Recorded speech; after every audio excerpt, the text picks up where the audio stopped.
Matter and its construction. Lesson 1. Matter and its characteristics, or we can say matter and its properties. First of all, we have to know what's meant by matter. Matter, it is everything that has mass and volume. Or we have another definition, it is anything that has a mass and occupies a space. The word occupies a space is the definition for volume. So the two definitions are the same. As you can see, everything around us is matter. Book, pens, pencils, water, air, even living beings, because they have mass and they have volume. Let's talk about properties of matter. Properties of matter are classified into two categories, into two groups, which are physical properties of matter and chemical properties of matter. We will talk about some of the physical properties of matter, such as color, taste and smell, density, melting point, boiling point, hardness, electric conductivity, and finally thermal conductivity. Let's talk about color, taste and smell. We can use the color property to distinguish or to differentiate between gold, silver and iron because they have different colors. Also, we can use the taste property to differentiate or distinguish between salt, sugar and flour. Finally, we can use the smell property to differentiate between perfume and vinegar because they have different odors. Let's talk about the second physical property, which is density. Before we can find a definition for density, we have to know the definition of two other concepts. The first one is mass. Mass, it is the amount of matter that the body contains. Mass is measured in kilogram or gram.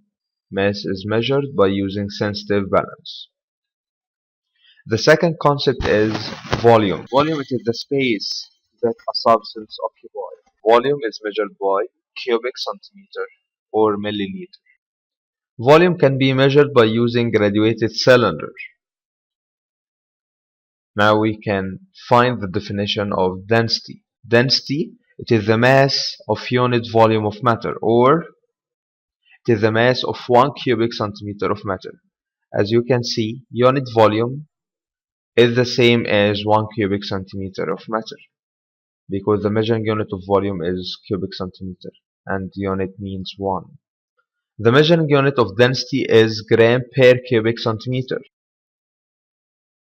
and the mathematical relation that we will use to calculate density is density equal mass over volume, and the number that we will get from this calculation will be in gram per cubic centimeter.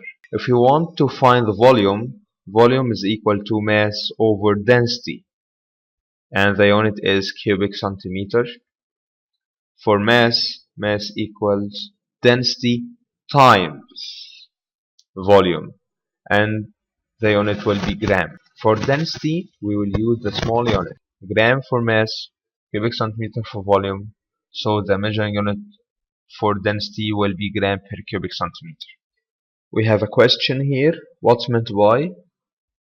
The density of iron is 7.8 gram per cubic centimeter. To answer this question, all we have to write is the definition of density.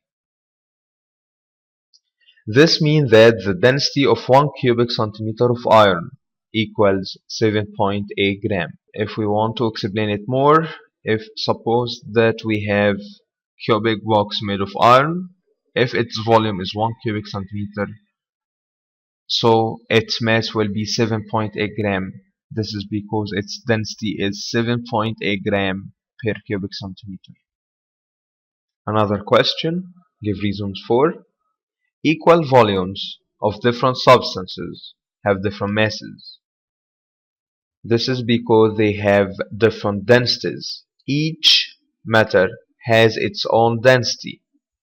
So if we have equal volumes like that we have here, we have three different substances. The first cube is made of iron, the second one is made of copper, the third one is made of cork. As you can see, they have the same volume, 1 cubic centimeter, but they have different masses. This is because they have different densities because they are different substances.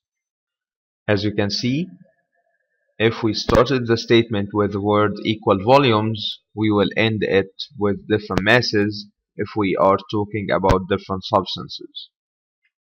The second question, equal masses of different substances have different volumes.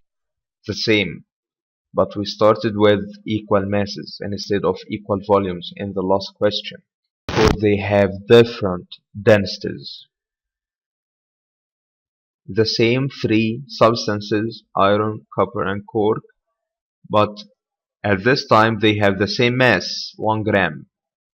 As a result, they have different volumes. This is because they have different densities, because they are different substances. Let's solve some problems about density.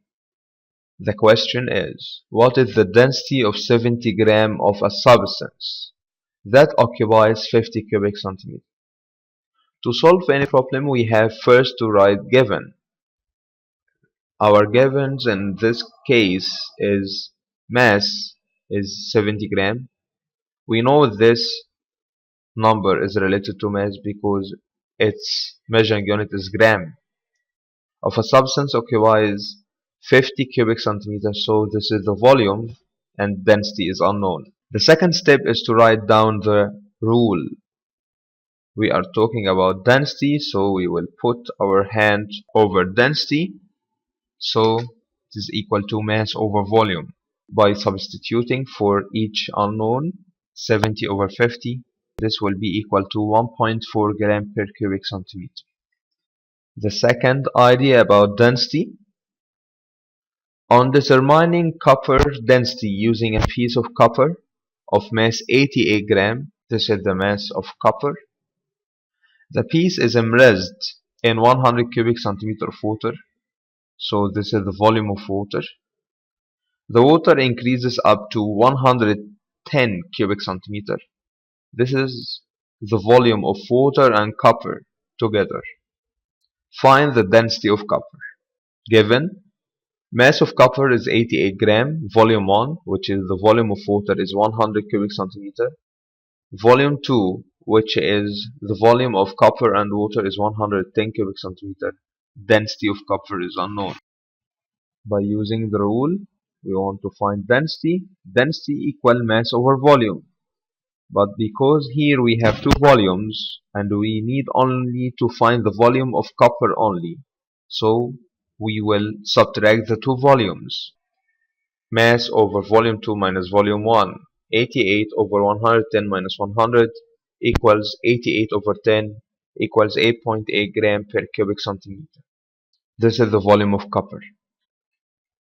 Problem 3. In an experiment for determining the density of a liquid, the following results are recorded. The mass of an empty beaker equals 75 gram. The mass of the beaker containing liquid equals 135 gram. The volume of the liquid equals 100 cubic centimeter. Calculate the density of the liquid. As you can see here, we have two masses, while in the previous problem we have two volumes. I think you know what we have to do in this problem. Given mass 1, which is the mass of the empty beaker, equals 78 gram. Mass 2, which is the mass of the beaker and liquid, equals 135 gram. Volume of the liquid equals 100 cubic centimeter and density is unknown. By writing down the mathematical relation, now we have mass 2 minus mass 1 over volume. This is because we have two masses and we want to find the mass of the liquid only. equals 135 minus 75 over 100 equals 60 over 100 equals 0.6 gram per cubic centimeter. This is the density of liquid. We have a live application for density, which is the same question as sink or float. And we have to do this activity. As you can see, we have a piece of wood. Its mass is 2 kilogram. As you can see, before putting it in this container, the volume of this liquid is 100 liter. After adding it, the volume increased to 102, but the piece of wood must be totally immersed under water to find its volume. As you can see, the final volume is 105. This means that the volume of this piece of wood is 5 liter. By dividing its mass, which is 2, over its volume, which is 5, we will find that its density is 0.4, as you can see here. And you know that the density of water is 1. This is because the mass of water is always equal to its volume. And as you can see, the density of this piece of wood is less than the density of water, so it will float. Let's have another substance, ice. As you can see, the mass of this piece of ice is 4.6 grams and the volume of liquid is 100 liter. By putting it and submerging it totally, you will find that the volume increased to 105. So the volume of this piece of ice is 5. By dividing 4.6, which is mass, over 5, which is volume, you will find that the density of ice is 0.92, which is still less than the density of water, so ice will float because its density is less than the density of water. Let's have a piece of brick. As you can see, the mass of this piece is 10 kilogram. The starting volume, or V1, is 100 and its volume plus the liquid is 105, so its volume is 5. By dividing 10 kilogram over 5, so its density will be 2 gram per cubic centimeter or 2 kilogram per liter, which is more than the density of water, so it will sink. Let's have a piece of aluminum. Its mass is 13.5. V1 is 100. After putting it, its volume increased to 105, so the volume of this piece is 5. By dividing 13.5 over 5, we will find that the density of aluminum is 2.7, which is still more than the density of water, so it will sink, as you can see. What about having pieces which have the same mass? As you can see, all of them, their masses is 5 kilogram. Although they have the same mass, they have different volumes. And we answered this question before. As you can see, these two pieces sink, while this piece only float. This is because they have different densities. What about having the same volume? These 4 cubes have the same volume, but as you can see, they have different masses. This is because they have different densities. Some of them sink, some of them float. What about materials which have the same density? To have the same density, they must have different masses and different volumes.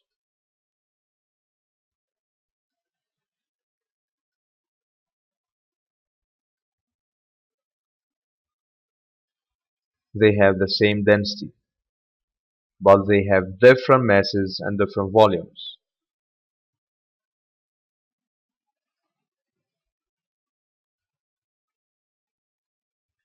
What about having 5 unknown cubes? We don't know their density. Can we find their densities? Yes, we have a balance scale. Let's start with cube A. Let's find its mass. Its mass is 65.14. Its volume is V1 is 100 and its volume is 3.38. By dividing 65 over 3.38, we will find that its density is more than the density of water, and we can find it, so it will sink. What about QB? Its mass is 0.64. Volume 1 is 100. Volume 2 is 0.64. By dividing its mass, which is 0.64 divided 0.64, so its density is 1. This cube is water because the substance which its density is 1 is water. What about C? Its mass is 4.8 and its volume is 5.83. So its density is less than 1, so it will float, as you can see. What about D?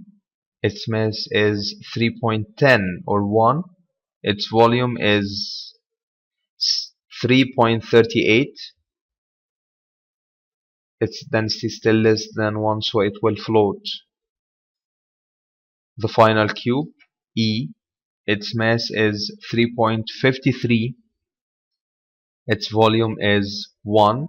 Its density is 3.53, so it will sink. If we have a table containing the density of different materials, we can determine the materials from which these cubes are made from. So this is an important method to identify the type of material that we are using. As you can see here, materials which have higher density than water sink in it, such as iron, nail, and metallic coin, which is made of copper. As you can see here, the density of water is 1 gram per cubic centimeter, and any material which has density less than the density of water, will float, while any material which has density more than the density of water, will sink in it. Less density, float; high density or higher density, sink. While other materials which have lower density than water float on its surface, such as wood, cork, ice, and drops of oil. Let's talk about some life applications for density in our daily life. Give reasons for. Water is not used to put out or extinguish petrol oil fires. This is because the density of petrol is less than that of water. So petrol will float on water surface, and water doesn't put out the fire. Life application 2. Balloons filled with hydrogen or helium rise up in air, carrying flags during festivals. This is because the density of hydrogen and helium are less than the density of air. As you can see, the density of air is too small, but densities of helium and hydrogen are much smaller. So if we have balloons filled with hydrogen and helium, they will rise up in air. The final life application for density: the determination of the change in the density of matter is taken as an evidence of the purity of matter, as determination of the quality of milk. The third physical property is melting point. What's meant by melting point? It is the temperature at which a matter begins to change from a solid state to a liquid state. And here we have to mention the word temperature at the beginning of our definition. So melting point, it is the temperature at which matter begins to change from solid state to a liquid state. What's meant by the melting process? It has the same definition without the word temperature. It is the change of matter from a solid state to liquid state. Let's have a question. What's meant by? The melting point of ice is 0 degrees Celsius. This means that ice begins to change into water because ice is the solid state, water is the liquid state at 0 degrees Celsius, which is the melting point of ice. Note the following. Some solid substances have low melting point. This means that they will need small amount of heat to melt to change from solid into liquid, such as wax, butter, and ice. As you can see, if we have a piece of ice at room temperature, it will melt quickly because ice has very low melting point, which is equal to 0 degrees Celsius. Some solid substances have high melting points. This means that they need huge amount of heat to melt to change from solid into liquid, such as iron, copper, aluminum, and table salt. As you can see here, this is a melted aluminum. It took a huge heat energy to change from its solid state into this liquid state. What about applications of our melting point in our daily life? Using melting points to differentiate between three unknown metals. As we did in density, we use the density to differentiate between unknown materials and to identify them. Also, we can use melting points to identify three unknown metals, like in this video. As you can see, we have three unknown materials. We will start to heat them, and by using a special thermometer we can find its melting point. The melting point of the first substance is 327, which is the melting point of lead. So this smiley face is made of lead. The second substance begins to melt. Its melting point is 660, and by referring to chemistry reference we will find this substance is aluminum. This is the last object. By heating it strongly, it starts to melt. Its melting point is 1084, which is the melting point of copper. So melting point is very important to identify the type of material. Life application. We use melting point in the manufacture of alloy. We have three alloys in our syllabus. Gold copper alloy, which is made, as you can see from this video, from gold and copper. After melting gold and copper, they mix them together and they will leave them to cool down. They will form something called alloy, which is a mixture of two or more substances. In our case, it is a mixture of gold and copper. Gold copper alloy is used in making jewels, which is used for decoration. We have another alloy which is called nickel chrome, which is made of nickel and chromium elements, which is used in making heating coils. The third one is a stainless steel alloy, which is used in making cooking pans.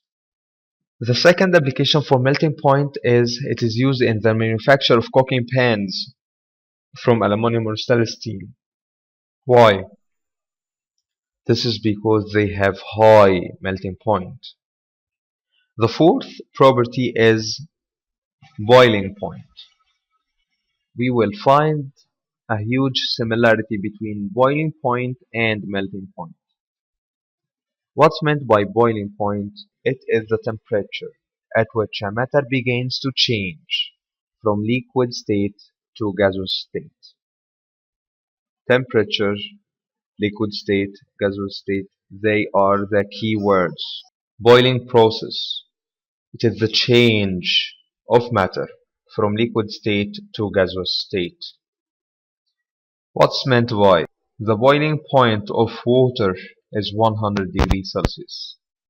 This means that water begins to boil into water vapor at 100 degrees Celsius. Water, which is the liquid state, water vapor, which is the gaseous state, and this is the boiling point. What about the life application for boiling point? The first one is the separation of the component of petroleum oil depends on the difference between them in their properties. We have a sample of petroleum oil. By heating it strongly, some parts of it will change into gaseous state at certain boiling point. By collecting them and by cooling them down, they will change back into liquid. As you can see, we have the first component, which is colorless. By continuing heating, after a short period of time, another component will start to boil and change into the gaseous state from this oil mixture. By collecting it again and by cooling it down, it will change into liquid state. As you can see in this, it is yellow. By continuing heating again and again, we will have the different components which are forming the petroleum oil.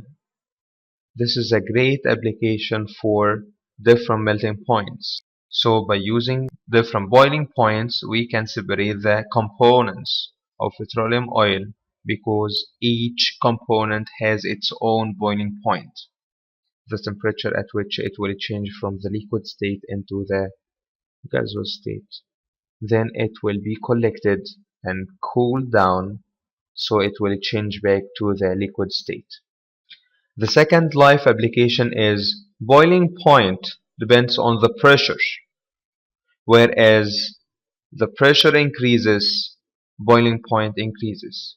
We can boil water at room temperature. Yes, we can do this. This is true. By changing the pressure. In the beginning of this video, we have a compressor. By changing the pressure, although the temperature of water is still at room temperature, which is 21 degrees Celsius, it starts to boil. So we can increase or decrease the boiling point of a substance by changing its pressure, because boiling point depends on pressure. The fifth property is hardness. In hardness, we will talk about 3 points only. We will say the first one, some solid substances are soft at room temperature, such as rubber. As you can see, a piece of rubber is soft. You can stretch it. So some materials or some solids are soft, such as rubber at room temperature. The second point is some solid substances need heat to become soft and easy to be shaped, such as metals. As you can see here from this video, this is a very hard metal, but we can reshape it if it is heated. So some solid need heat to become soft and to be shaped as metals. The final point, some solid substances don't melt by heating, such as coal and sulfur. They will change into ash, but they will not melt. Life applications for hardness in our daily life. The screwdrivers, this one, are made of steel iron. The screwdrivers are made of steel iron because it is very hard. The rods used in building houses concrete are made of iron, not copper. Iron rods, copper rods. This one, which is used in building houses, concrete. This is because the hardness of iron is more than that of copper. The sixth property is electric conductivity. Substances can be classified according to electric conductivity into two categories, which are good conductors of electricity, which are called good conductors, and bad conductors of electricity, which are called electric insulators. What's meant by good conductors of electricity? They are substances which allow electricity to flow through. Bad conductor, the same definition, but by adding don't. They are substances which don't allow electricity to flow through. Examples: acidic solutions and alkaline solutions are good conductors of electricity. Acidic solutions, they are liquids which change the color of litmus paper into red, and alkaline solutions, they are substances which change the color of litmus paper into blue. Both of them are good conductor of electricity. Some salt solutions are good conductor of electricity. Metals such as iron, silver, copper, and aluminum are good conductors of electricity. Examples for bad conductors of electricity: gases. All gases around us are bad conductors of electricity. Some solutions are bad conductors of electricity, such as sugar solution. Sugary solution is sugar dissolved in water, is a bad conductor of electricity. So sugary solution is bad conductor. Some salt solutions are good conductors of electricity. Solutions of hydrogen chloride in benzene is a bad conductor of electricity. Some solid elements such as sulfur and phosphorus are bad conductors of electricity. Let's talk about life applications for electric conductivity in our daily life. Electric wires or cables are made of copper or aluminum and covered by a plastic layer. As you can see, we have two parts in this question. Why electric wires are made of copper and aluminum? This is the first part.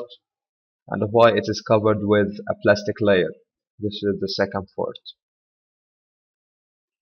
Because both of copper and aluminum are good conductors of electricity, so we answered the first part. While plastic is a bad conductor of electricity, and this is the answer of the second part. Copper, aluminum.